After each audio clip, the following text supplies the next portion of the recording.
Welcome to HydroShow, the UK's alternative gardening TV show. Here's Nick with what's on the last episode of the season. Coming up on today's show, we find out the results of the first HydroShow grow test, soil versus hydroponics versus aeroponics.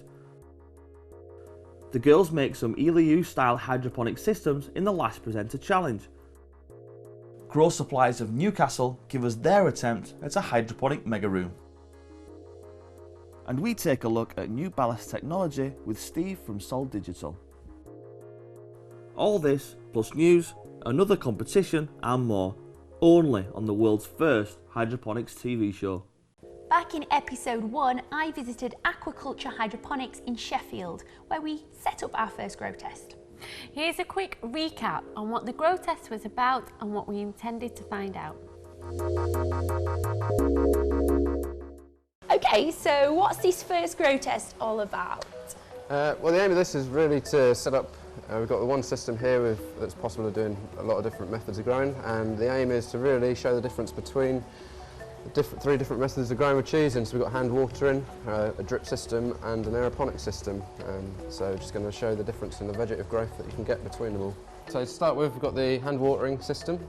It's basically just a collection tray, 4 pots which we'll be filling with soil and hand watering from a bucket basically.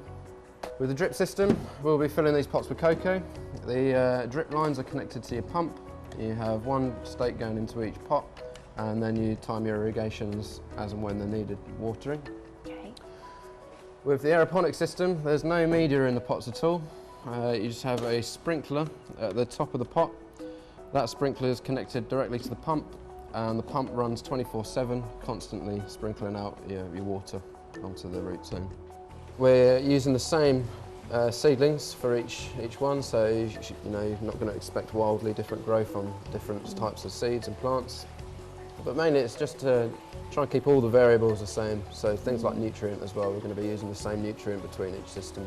Okay, so I'm guessing now it's time to set everything up. Can I help you with that? Of course you can, yeah. Let's get to it. Okay. Now you just need to water them in. Okay. There you go. So you just water them as Yeah. if they're a water plant. How much? Probably about 1/4 to 1/2 of that jug each. So on to the next. I'm guessing this is the dripper system. Got it half set up here, so it's now just a case of attaching the drip lines to the delivery pipe, which is connected to the pump, putting the pots on and then potting them up. So the water we just used to water this, is that exactly the same as we did with the soil? No, cocoa is inert, basically meaning it contains no nutrient, so whatever water you put through it, you need to add whatever nutrient you want that pot to contain. Right. Before you plant your plant out, otherwise there won't be any nutrient value in there. Okay, nice. So this system is the aeroponic system. We've got it half set up at the minute. We've got the pump in the reservoir connected up to the main delivery system at the bottom of the tray. So now it's just a case of making sure the sprinkler heads are in position in the pots and then connecting those to the delivery system. So with this you screw the spray head through.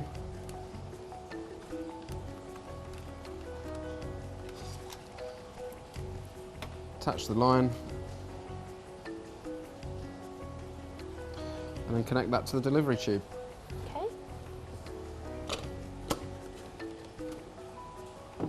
So the water is pumped up through the delivery system, through these tubes,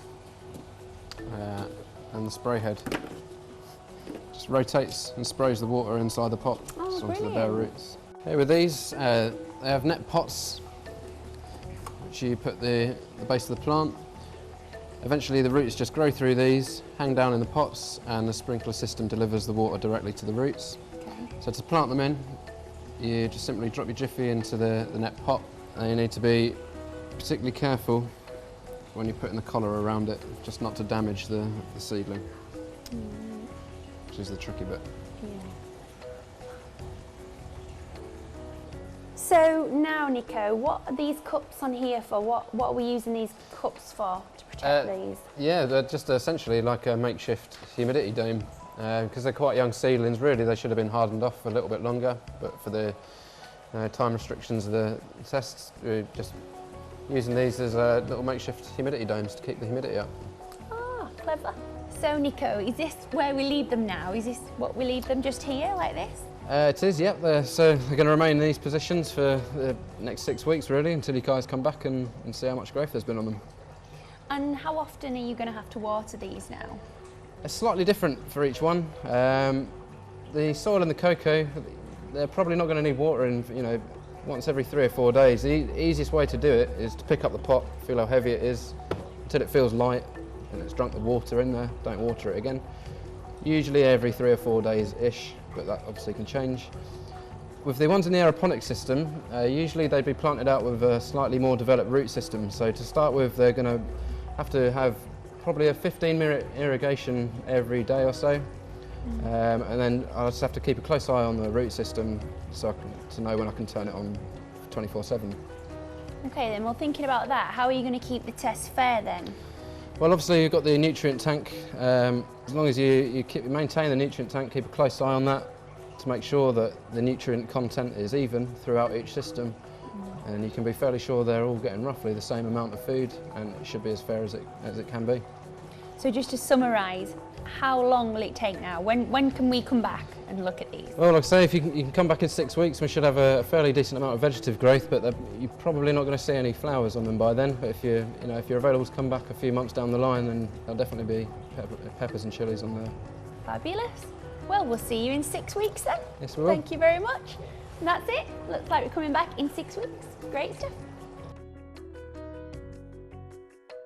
Stay tuned to see the results of the grow test coming up in part 2. It's that time again. It's time for the presenter challenge. Let's find out what's in store this week. Thank you. This is your final presenter challenge.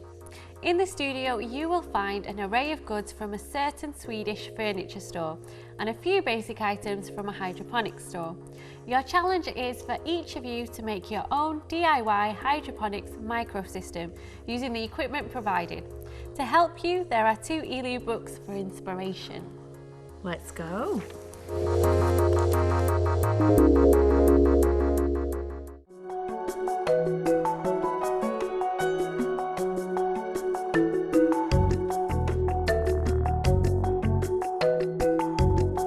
Having read the DIY system book, the girls have decided which of the systems they're going to build. Having less than a year's hydroponic knowledge and even less DIY skills, the girls decided to keep it simple and go for the following systems. Gemma has gone for number 8, Solution A. Using a tray with a lid, her system will incorporate 8 2-inch net pots and have an air stone in the tray. This system uses minimal growth medium in the net pots, just to provide the root system with something to keep her plants upright. Pooja is going for the same system, however Solution B. Her system will incorporate 6 3-inch net pots and a layer of clay pebbles in a tray. There will be no air stone in Pooja's system, however the plants having more space will make it less crowded in the growth area. Later on in the show, we'll see the girls making the systems. Still to come on today's episode, the girls make some Eliooo style systems in the last presenter challenge. We get some quick tips from NPK Technology in Liverpool. Grow Supplies in Newcastle show us their attempt at a Hydroponic Megaroom. And we take a look at new ballast technology with Steve from Sol Digital.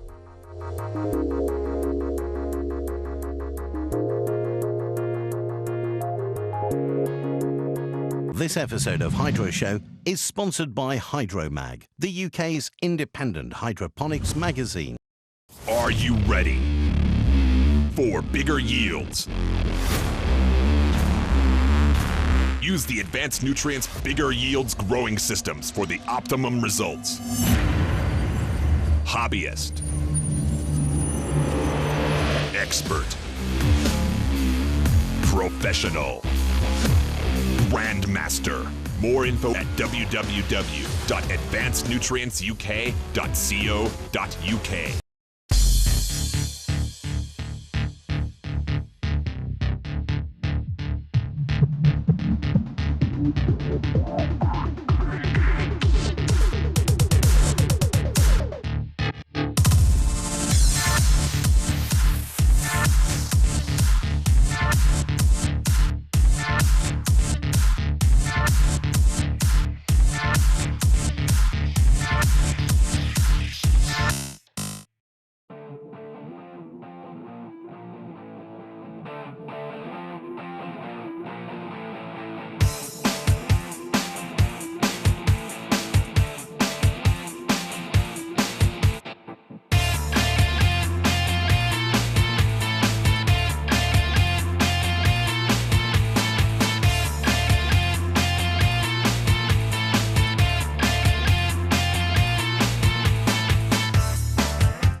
At Holland Hydroponics, you'll find a wide variety of hydroponic systems, accessories, plant nutrition, and the latest hydroponic innovations always in stock.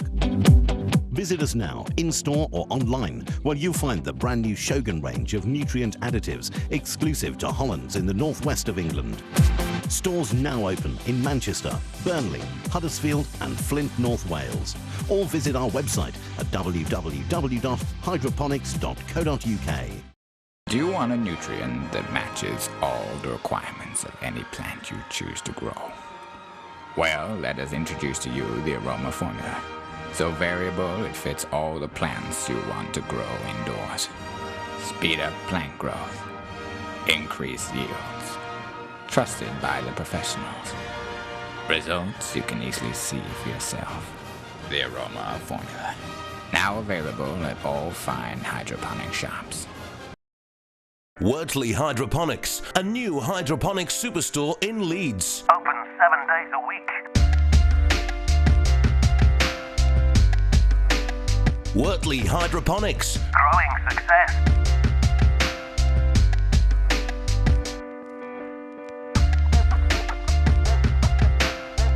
Visit www.wortleyhydroponics.co.uk. Find us on Facebook and YouTube. This episode of HydroShow is sponsored by HydroMag, the UK's independent hydroponics magazine. I'm joined by Andy Irving from Dutch Garden Supplies. We're here at South Coast Hydroponics near Portsmouth, and Andy's got the BioWave to show us here.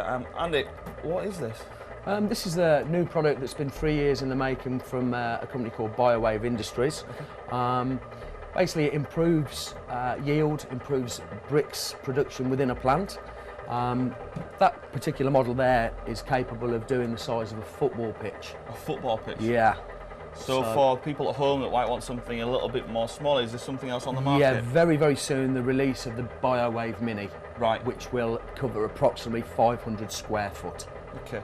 So how does it achieve these results? What does it actually do? Well, basically it's emitting subsonic harmonic frequency to the plant. So basically it's talking to the plant, right? Which in turn dilates the stomata of the plant, allowing CO2 to be taken in, improves nutrient uptake, and as I say, with yields, there's an increase of an average of 20%. Okay. Bricks, which is the sugar intake, is around 15%. Okay. So there's a lot of increase, and like the higher bricks production, the healthier the plant. If you were to sum it up, the benefits in a few words, what would you say? Yield is, for everybody, is the most important, you know, because for a cost of £1,100, you need to be increasing your yield significantly. And as I say, if you can get the average of 20%, the product will soon pay for itself. Right. Andy, thank you very much for showing us the BioWave. It's a pleasure.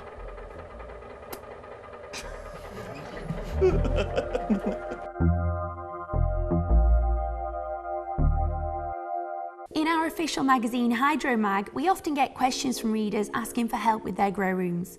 Well, last time Bill from Growing Age Technologies was in the UK, we asked him to answer some of these questions. Bill has over 30 years experience in hydroponics and has worked with all sorts of hydroponic projects, including vegetable and orchid societies. So let's see how he answered a few of the HydroMag readers' questions. Do I need to keep my fans on all the time? It's pretty cold where I live, so I don't really need them on to cool the room down, but I'm thinking they might need to be on for air circulation. How do I work out accurately if my room has good air circulation? If you have good air circulation in your room, you're still going to have a buildup of humidity within the garden. So we need to go and have that air pulled out. Now we have again mentioned that we have good air circulation and good fans in there. We have not stated whether they're blowers to take the air out of the room or if they're oscillating fans that are pushing the air around within the room. What we do require for a good strong grow room is to have a fan that's pushing the air around the room, because the simple fact is that you have a canopy of plant material, leaves and flowers and fruit. What ends up happening, that becomes a block for the air movement. So the internal part of the plant could actually have stale carbon dioxide, high humidity levels, and running into problems from this. So by having an oscillating fan blowing the air around the room, we're changing the air constantly within the plant's body. And the exhaust fans is going to take this high humidity and stale air, for lack of carbon dioxide and oxygen, and remove it from the grow room, bringing in fresh air from outside with new CO2 and new oxygen for the plants to go and breathe. I'm a big fan of plain old traditional soil. Outdoors it is so easy to use, anyone can do it. I've never had much success with soil indoors though. Do you have any tips for growing with soil under a high pressure sodium lamp?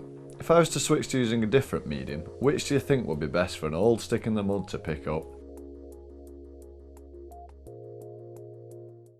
When we do the transition from coming from outside, which nature looks after us, outside you plant your seeds in the spring, or you take your shoots that you bought from your nursery and you put them into the soil.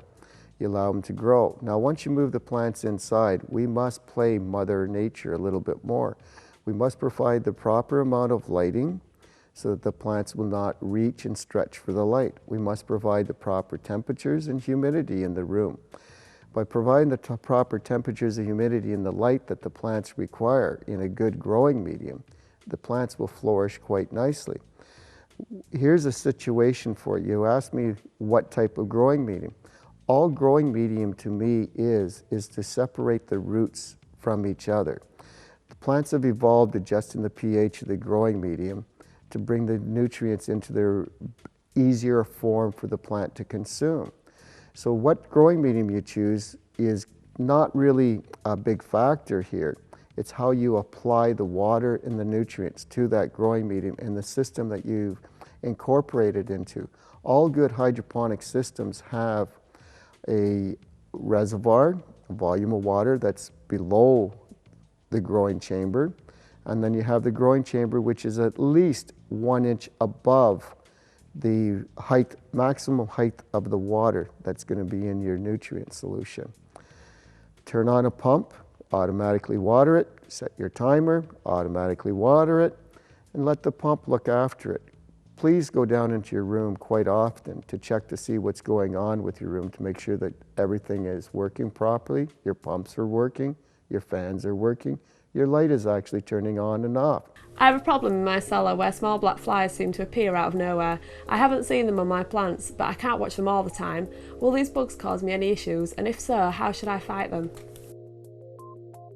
Scary flies or fungus gnats are the same thing. What they look for is they look for rotting vegetation in the upper part of the growing chamber.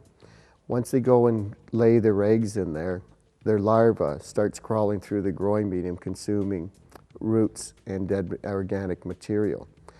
And if they get into your plants with a big infestation, what they can actually go and do is they can cut your roots off and not allow the plant to be able to pick up the necessary nutrients and water that they need to grow. Also, when roots start getting cut, what ends up happening, you leave an access point for diseases such as Pythium to enter the plant and create a real problem for you. If you start to notice that your pH is dropping in your nutrient solution, this is the time to go and do corrective medicine towards your pH. But also, what we need to do is get rid of the scary flies or fungus gnats, and you're having problems noticing them. What you can also go and do is you can put yellow sticky tape around the room, and they will be attracted to this tape. If you do not have access to that, what you might want to try is taking some very fruity wine and putting it into tall bottles with very narrow necks. These flies cannot fly in a straight line. They do go in different directions as they try and move to wherever they're going to go and land. So they will have a hard time coming up out of the top of the bottle. And they will basically drown in the wine if they try to drink it. What a way to go, getting drunk and dying. Now it's time to return to aquaculture to see the results of the HydroShow grow test. I'm back here at aquaculture with Nico. Now it's supposed to be summer, but it's absolutely chucking it down. It's been about 8 weeks since we transplanted our seedlings, So let's see how they're getting on. Hi Nico. Oh, yeah. Okay, so let's see how our seedlings have been getting on. Can you just give us a quick recap on what we were aiming to achieve here? Yeah, we were just basically looking to see the difference between different methods of growing. So we've got the hand water in soil system, got a cocoa drip system and the aeroponic system, and it was just to see which would give us the quickest vegetative growth overall. So before we look at our chilli plants, did you notice any differences between the systems in the early stage of growth? Yeah, quite a significant difference really. The soil and the cocoa plants took off a lot quicker. They're a lot quicker to establish in the pots, particularly the soil. As soon as the root system was established in the aeroponics though, they quickly caught up and the growth became a lot quicker than the other two. And why was that? Mainly due to the availability of the oxygen in the aeroponic system. You know, they're just dangling in air, there's a lot of available oxygen, it just helps with the uptake of nutrient. So we can clearly see a difference in the size of these plants. Can we just point out which is which growing method here? Okay, so on the right here, we've got the hand-watered pots in soil.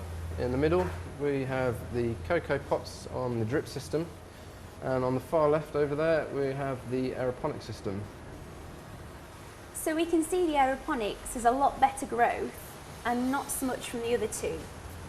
Are these the results you expected? Yeah, I mean when the aeroponics had the established root system, you'd always expect a lot quicker growth from that type of system. If you can see here, the actual height difference between the soil and the cocoa is not massive.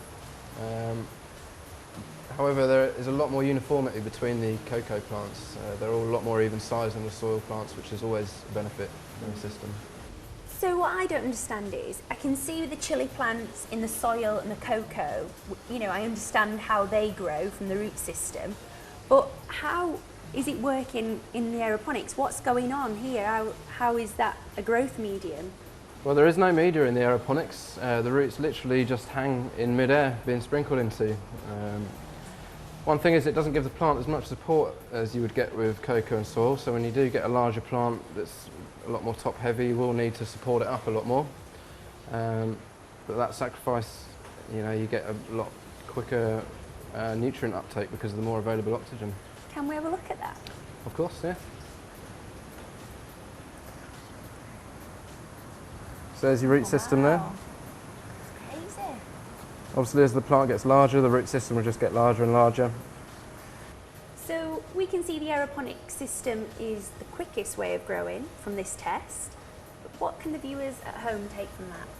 Well, basically if you know, if time is a concern, if you've only got a short period of time to get a crop in, then aeroponics would be the obvious choice. You get a lot quicker vegetative growth, probably save yourself a couple of weeks over your whole crop.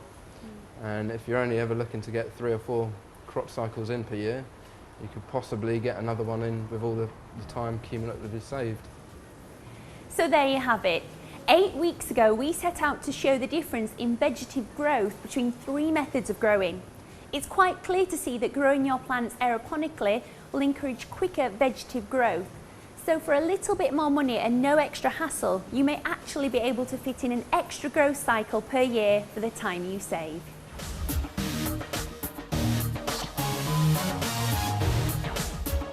For more information about the HydroShow Grow Test, you can read a feature in issue 6 of our official magazine, available online and in stores from September 2013. It's now time for the last competition of the series.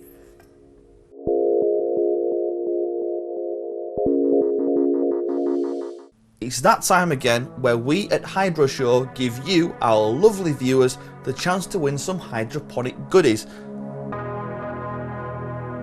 Up for grabs today is the grow tent of your choice, kindly donated by Homebox, the original grow tent manufacturer. All entrants to this week's competition will be entered into our grand prize draw at the end of the season, where you get the opportunity to own a grow system worth £3,000 kindly donated by Agritent. Entering couldn't be easier. All you have to do is go to our Facebook page and like the competition image. The winner will be chosen completely at random and notified after next week's show. Good luck everybody. Still to come on today's episode, we see the results of this week's presenter challenge. We get some quick tips from NPK Technology in Liverpool. Grow Supplies in Newcastle show us their attempt at a hydroponic megaroom. And we take a look at new ballast technology with Steve from Sol Digital.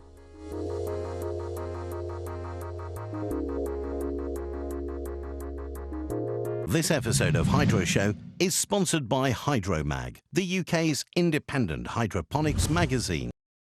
Hello, I'm Brad. And I'm Matt. Welcome to South Coast Hydroponics.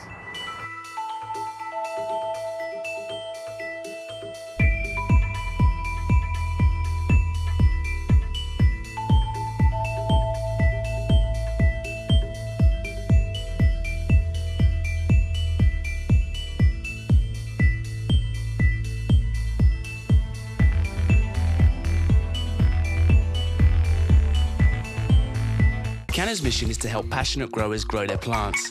Our plant nutrients have fed millions of plants all over the world and made them all happy and bloomy, daring to stay ahead of things by carrying out our own high-level research. Sharing over 20 years of experience, our website will take you into the world of roots, substrates, pH and EC. Our videos will show you how to do it and, even better, to understand it. Caring about your life choices is how we know you also appreciate our environmentally friendly standards in our organic fertilisers.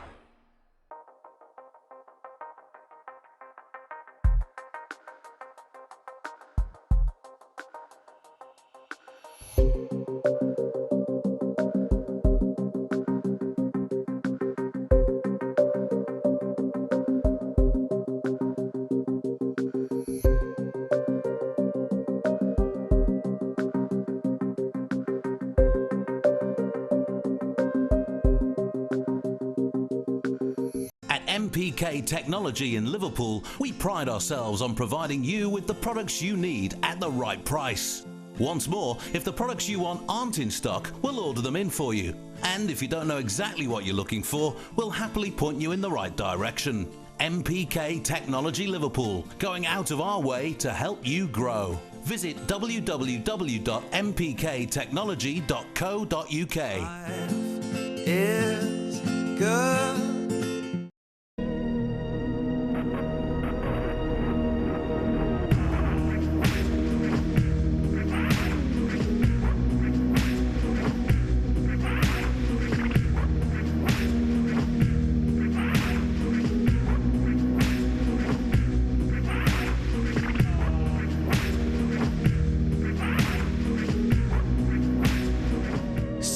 Platinum Series. Have your plants gone psycho?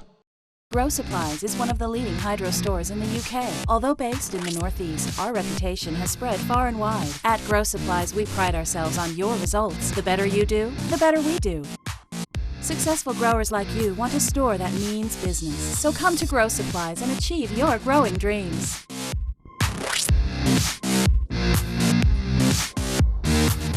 Grow Supplies for those in the grow.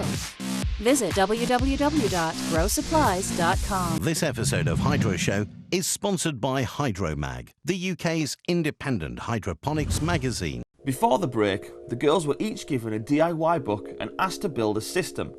Having been supplied with various plastic containers and some basic hydroponic equipment, the girls are now making their systems. Let's see how they're getting on.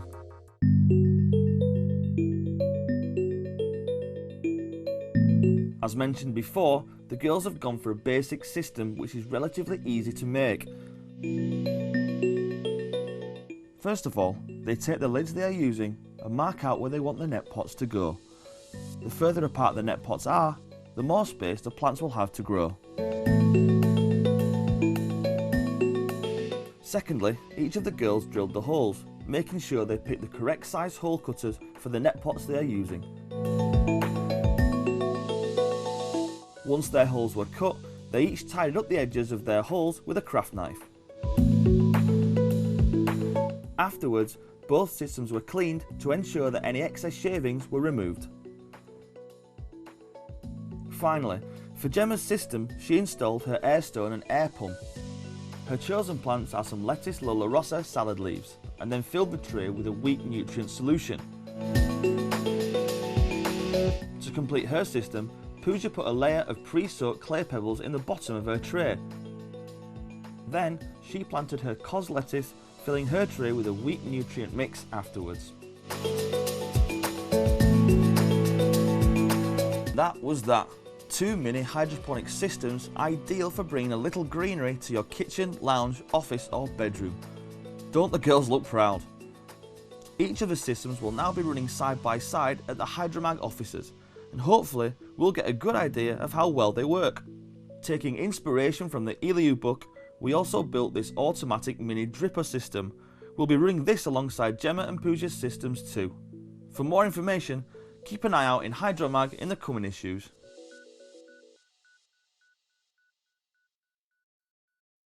It's now time for another round of quick tips, this time with Thomas from NPK in Liverpool. Right, today I'm going to show you 3 brand new products that we've got in store. These are completely unique to the industry. Firstly, we've got liquid ice. What this actually does is it cools plants down when they become quite heat stressed. So really good product for in the summer months when temperatures get really high. Secondly, liquid heat for when plants are becoming too cold. Really good product for in the winter. So if your rooms are becoming too cold in the night when lights are going off, use this product and it keeps the plants nice and warm. And thirdly, water saver. So maybe if you can't attend to your plants as often as you'd like to, you use this product and basically this allows the plant to be dry for 7 days without dying. So really good, unique product also. Right, let's cover the confusing digital dimmable ballasts. Digital ballast, as we can see here, they're all the same, similar looking product. They've all got these shiny little knobs at the end. Now these are basically to adjust the ballast up and down. They all do the same job and they all emit 600 watts. You can switch them down to 400 watts also, or you can switch them up to an extra super lumens feature. However, all of these ballasts basically do the same job and you can use them with any one of these bulbs. So you can chop and choose whichever you like. So it's not as complicated as you thought after all. It's just a ballast, a bulb and a shade, and you have a complete 600 watt digital kit. Here we have some rooting hormones. We have Clonex and we have rooting gel. The reason why we use both of these is so we can guarantee success of cuttings or clones. So basically we no longer need to rely on the glass of water on the window ledge and pray to God that we may have a success. With either of these products we will have success. However, one is organic and one is not organic, so the choice is down to yourself. While we were at NPK, we noticed some homemade systems, so we asked Thomas to show us how to make them. Now I'm going to show you the NPK hydroponic bubbling system. Here is a fully completed one. As you can see, a lot of air lines at each end, dripper ring, a pot with drilled holes, some porous piping and some porous piping in the bottom, and I'll show you that there. Here's the porous grid at the base of the pot, and if you can see in there, there's also a larger porous grid in the base of the tank.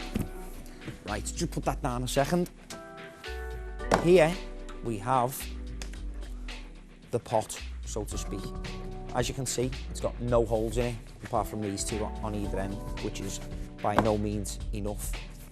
Here is one I prepared earlier though, somewhat earlier. It takes a long time to drill these holes, so have fun. For the base of this pot, we will require one of these.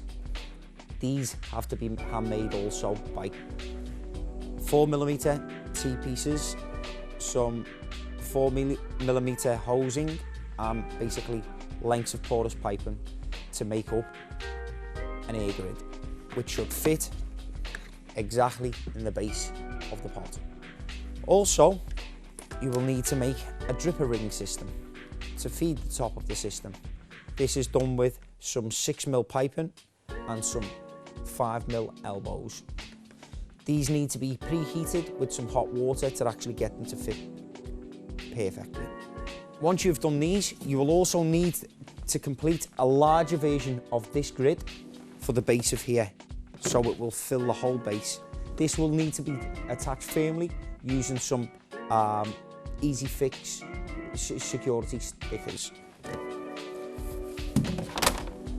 So, once you've completed all of them, which will be sometime later, you will have something resembling this. Now, once that's completed, you will need an air pump to pump into the porous grids in the base of the pot and the base of the tank. Preferably something pretty large. We'll need an 8-way manifold to connect to, and you will also need a submersible water pump. This will be for the dripper ring. As you can see, will sit like this. You also have to punch some holes. I don't know if you can see correctly there, using a hole punch right round the ring, and this will actually drip feed into the base. We would use some hydro mist stones, which are very small in size, which give a lot more air pockets inside the pot. With also the additional porous piping in the base of the pot, this is really going to oxygenate the roots, which is going to accelerate growth. As well as once the roots begin to form through our many hand-drilled holes in the pot, the roots are then going to begin to dangle into the bubbles. This will then accelerate the growth even further. This plant should be visibly growing before your eyes. This will accelerate any plant's growth with this amount of oxygen stimulated to the roots directly. Still to come on HydroShow. Grow Supplies of Newcastle give us their attempt at a hydroponic megaroom. And we take a look at new ballast technology with Steve from Sol Digital. All this, plus news, another competition and more, only on the world's first Hydroponics TV show. This episode of HydroShow is sponsored by Hydromag, the UK's independent hydroponics magazine. Concentrated liquid fertilisers from Metrop are used worldwide by industry professionals. Designed for use in all substrates, Metrop only use the highest quality raw materials, all of which are biodegradable. Thanks to the unique manufacturing process of biosynthesis, our nutrients are more readily available to plants. If you're looking for the best possible flavour and highest yield in your home produce, choose a nutrient based on scientific research. Metrop, quality you deserve. Wortley Hydroponics, a new hydroponics superstore in Leeds. Open 7 days a week. Wortley Hydroponics. Growing success.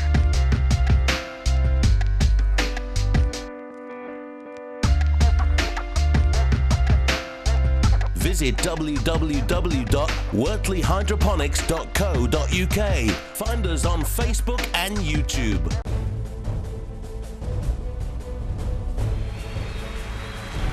I am infinite consciousness. I will decide my reality.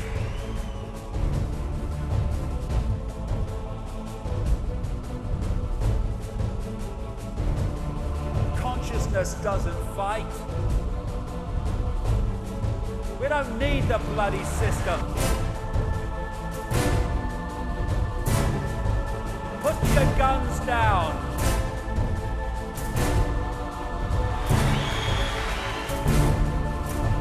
No compliance rebellion. Infinite love is the only truth. Everything else is illusion. Come on. Thank you and good night.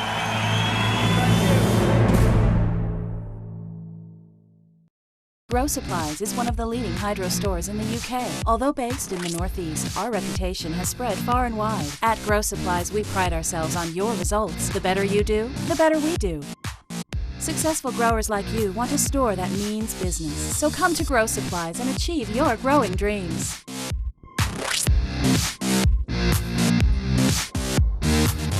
Grow Supplies for those in the grow. Visit www.growsupplies.com. Hello, I'm Brad. And I'm Matt. Welcome to South Coast Hydroponics.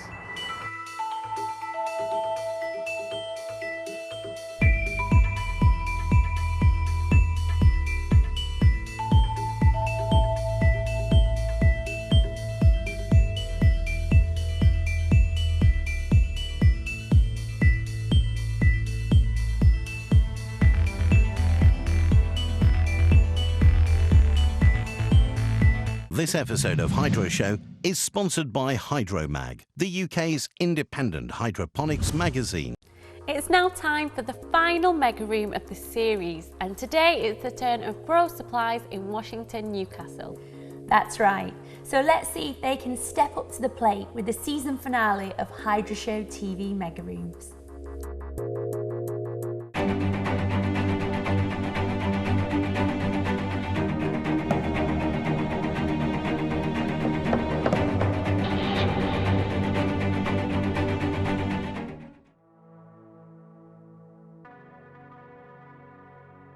Grow Supplies of Newcastle split the HydroShow demo space into two main areas, one for growing and a tent for mother plants and clones.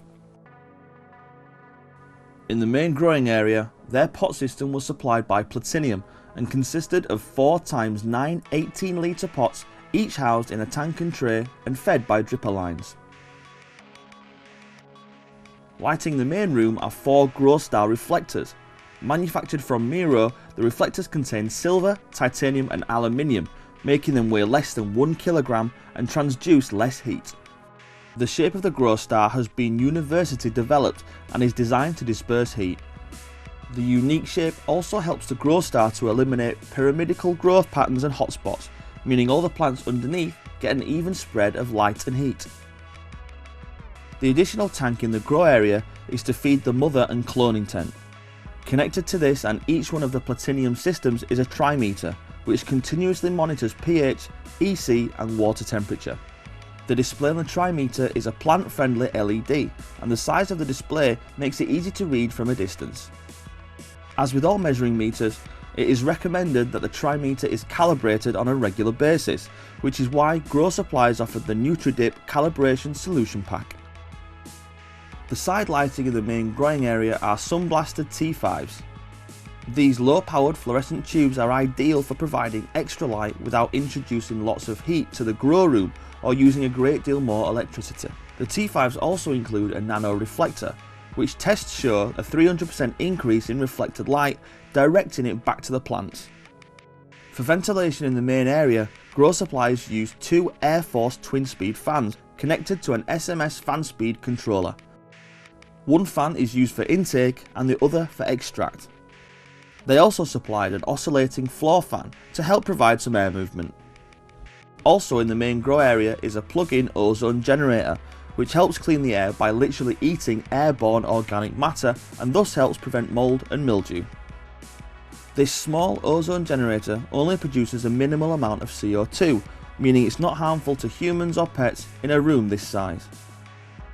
Finally, to keep an eye on the environmental conditions in the main grow area, Grow Supplies provided a MaxMin hygrothermometer with temperature and humidity readings.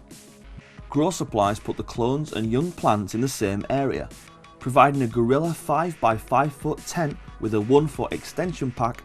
This area has more height than a standard tent, meaning there's plenty of room for the Grow Spot, Grow Star Reflector's little sister. For the main growing system, Grow Supplies used a modified 16-pot Platinum aeroponics system.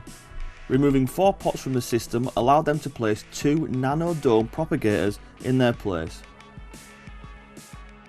With a purpose-made groove in the propagator lid, the nano dome makes it easy to fit a 2-foot T5 light kit along the top with no need for suction pads or any other fittings. Again, a MaxMin hygrothermometer is supplied for monitoring the environmental conditions in this room. For ventilation in this tent, Grow Supplies fitted a 5-inch intake fan and a 6-inch extract, supplying lots of fresh air and maintaining negative air pressure within the room. A series of sun-blasted T5s were supplied for valuable side lighting in the tent. Side lighting is especially useful in cloning and mother systems as it helps prevent plant stretching. Finally, for nutrition, Grow Supplies provided a series of nutrients to cover all aspects of their plant's life cycle. To find out more information about this mega room, see issue 7 of HydroMag, available in stores December 2013.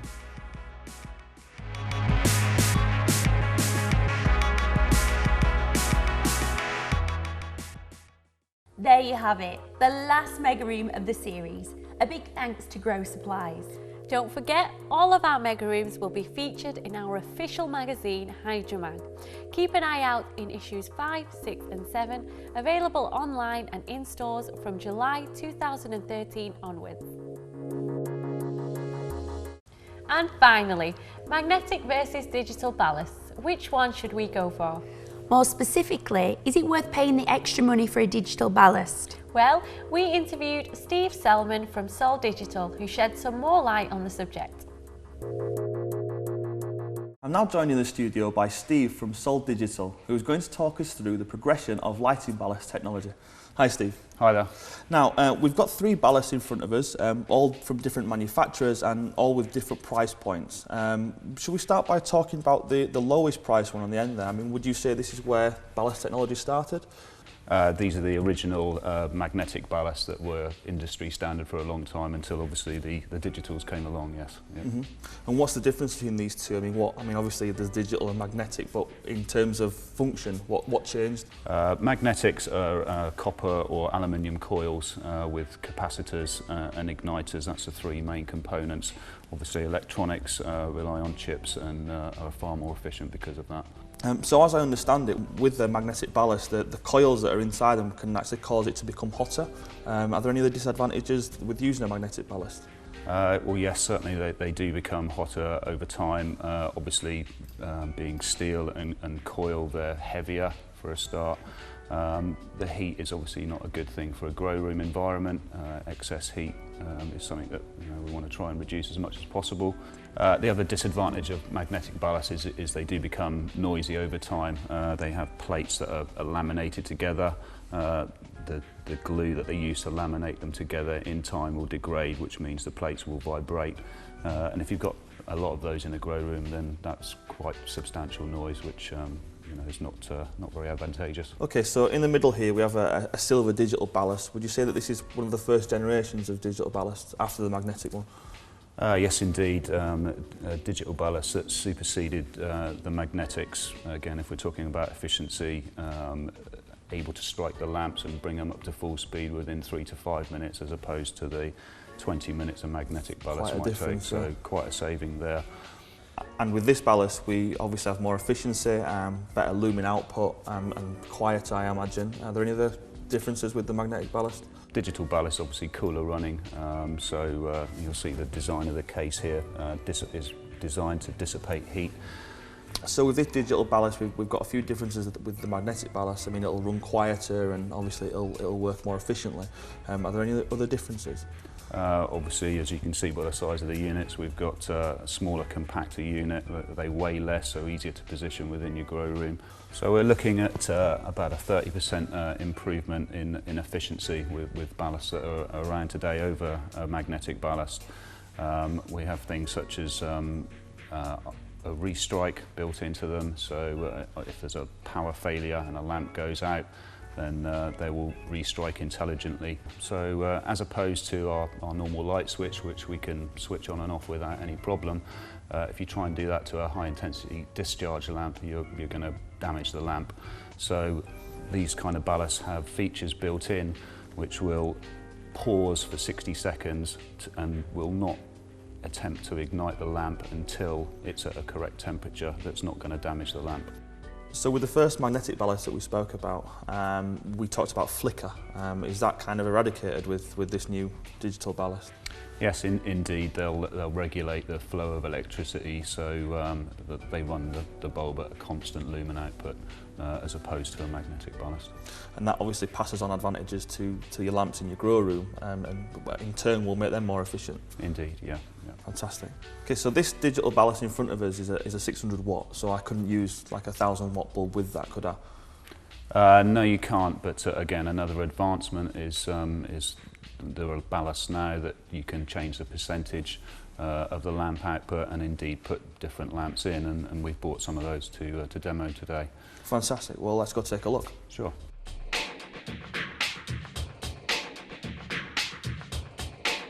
Okay, so we've got 2 different types of adjustable ballast here. What can you tell me about them? We've got a 600, 400, 250 adjustable and 1000, 600 and 400 adjustable, both with an overdrive feature. So what are the main benefits of having a digital ballast that can adjust to these different wattages? Well, typically people will start lights under fluorescent light, which is lower intensity, and then move to a metal halide and then up to a larger flowering lamp. So typically someone might use a 400 watt metal halide, dim down to 250 for the plants when they come from the fluorescent phase. They then step that up to 400. And then maybe change to high pressure sodium at 600. And then as we get onto the flowering stage, we've got the overdrive feature, which again provides more lumens to your garden. Okay, well let's do a demonstration in the studio and show the difference in light intensities. Yeah, sure, we can use a light meter to show the different intensities from the lamps. Fantastic. Okay, so in the interest of this demonstration, we're going to be using the 600 watt digital ballast, and we want to show the difference in lumens between the 250 watt setting and the 400 watt setting. So we're at 250 now. Should we do a reading of the lumens? Yeah, sure. From the light meter we can see we're at about 30,000 lumens, which is correct for a 250 watt lamp, and if you care to turn up to 400, you'll see the lumens gradually increase up to about 50,000. Which we'd expect for a 400 watt, and it's going to take a couple of minutes to get up there. Okay, so from that demonstration we can quite clearly see an increase in lumens between the 250 setting and the 400 watt setting. With other digital ballasts that I've seen, they work on a percentage. Why is this one different? The adjuster watt enables the end user to use lamp sizes that are very familiar to them, so 250, 400, 600, they're lamp sizes that the grower is used to. So rather than being a percentage of 600 or a percentage of 400, it's something that the customer can identify with. Okay, so the lights have been on for roughly 15 minutes now. It's probably a good time to demonstrate the restrike feature. Yes, if you'd like to turn the ballast off and then we try to switch the ballast back on again, we'll see there'll be a pause because the ballast is detecting that the lamp has just been on, and it will try to ignite the lamp every minute until it reaches the point where it's acceptable to ignite the lamp, and this prevents damage both to the ballast and to the lamp. Okay, well I'll switch these off now. Okay, and if you'd like to try and switch them back on again, we'll see that it's not restruck the lamp. So the unit has detected that the lamp is too hot, so it will wait at least 60 seconds until it tries to restrike again. And of course it will strike them in sequence as per the ignition control.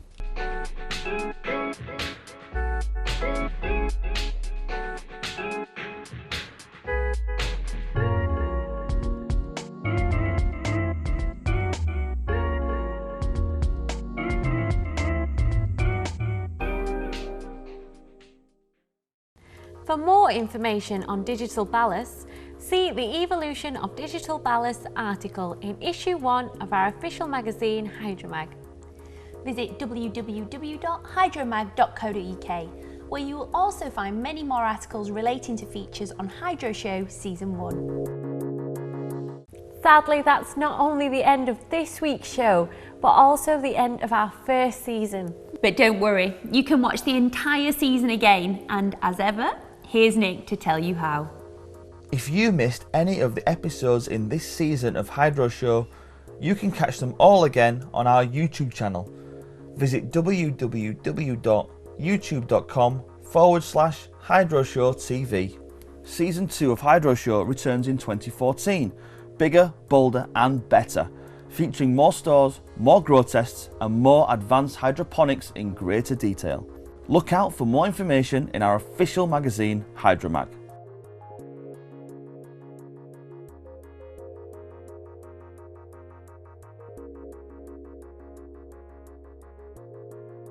Thank you for watching HydroShow, and to finish off, here's some funny bits from this season's filming. You've got a little cheese in, haven't you? Okay, so there we have it.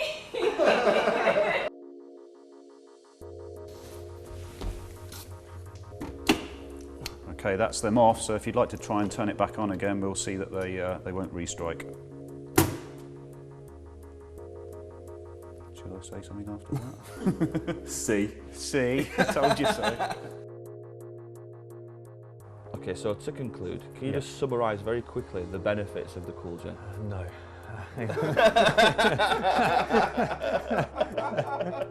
Obviously.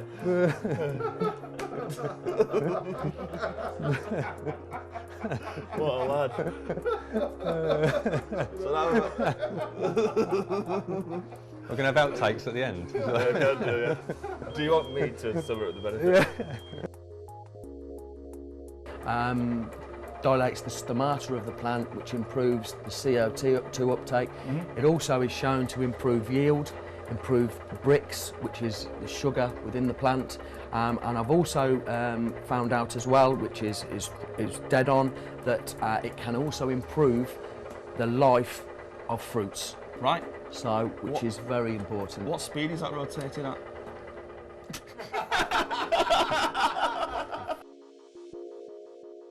Let's do it.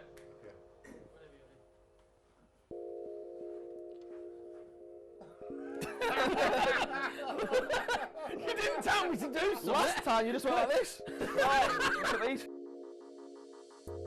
The hobby filter also features a fully reversible flange. Yeah, I need to do it again as well because I said something before and I didn't like it.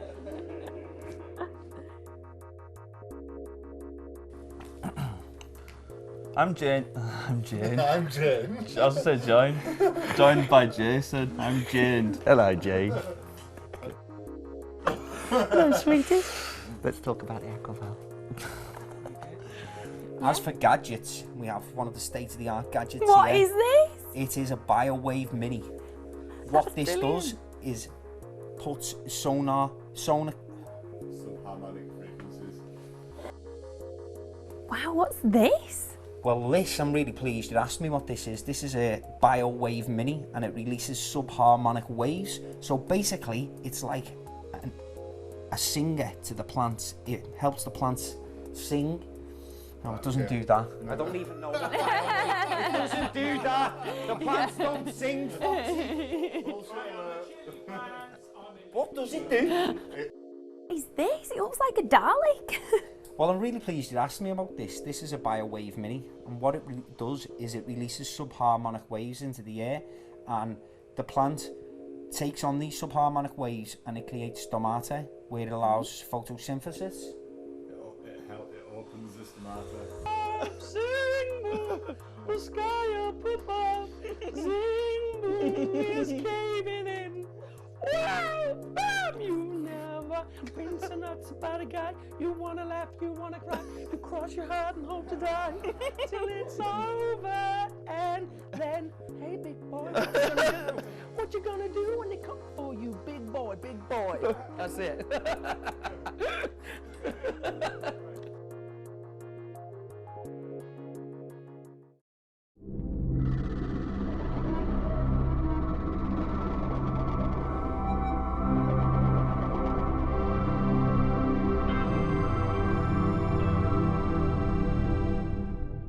This episode of HydroShow is sponsored by HydroMag, the UK's independent hydroponics magazine.